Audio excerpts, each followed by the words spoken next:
Let's go, let's go, let's go, let's go. Tara, punta tayo dito sa bagong coffee shop sa Binangonan, Rizal. Na you can see the Metro Manila skyline and ang mountains of Rizal and Quezon. As the coffee shop has 360-degree view. Heads up lang, super tarik ng dadaanan dito and one way lang sa bandang entrance nila. Ang dami agad sumalubong sa amin, no? Galing.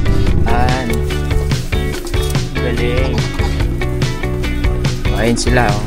We are going to Grace Hill Coffee Shop.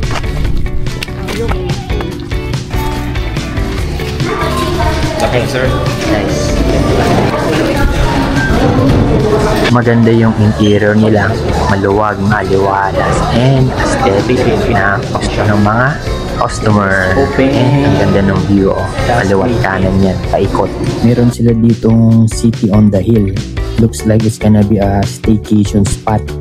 And itong Grace Hill is under construction pa rin sa facade nila sa labas and yung outdoor dining area. And mag-order muna tayo. Oh, mulberry. Can you finish that? Yes. Oh. Cheers tayo. Cheers. Cheers. Oh.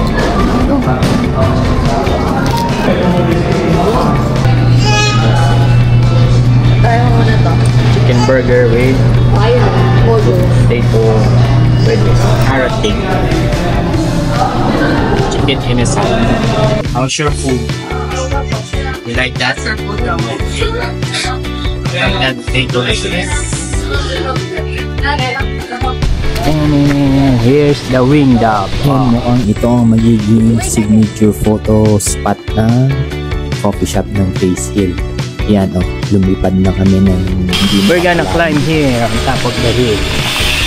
We came from coffee shop. Ginagawa pa nila, hindi pa sila tapos. Yan, oh. We're on top of the hill, which I believe is the tallest hill in Binangonan, Rizal. Kitang-kita mo talaga ang 360 view. Ayan si Len Nicolay, oh, tuwang-tuwang mag-photoshoot sila. Ang ganda rin naman kasi ng background and view. Don't squish the goat's poops! Yeah, it's the small one. Grace Hill Cafe. Sunset. There's Grace Hill over there. Ito yung parking. They're making it big. I went up the hill on that side. Wala na, no? Kompleto na tayo, no? Thank you, Lester. Thank you po. See you guys. Dito kami sa Grace Hill Coffee Shop. Ito, pauwi na kami. As I've mentioned, may konting lakad papunta sa parking kasi hindi pa tapos yung facility. Actually, twice na kami napunta dito. Makita nyo naman sa mga suot namin, no?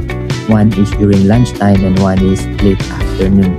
So, hopefully you like our review and hope you can visit this nice looking cafe dito sa Binangonan soon.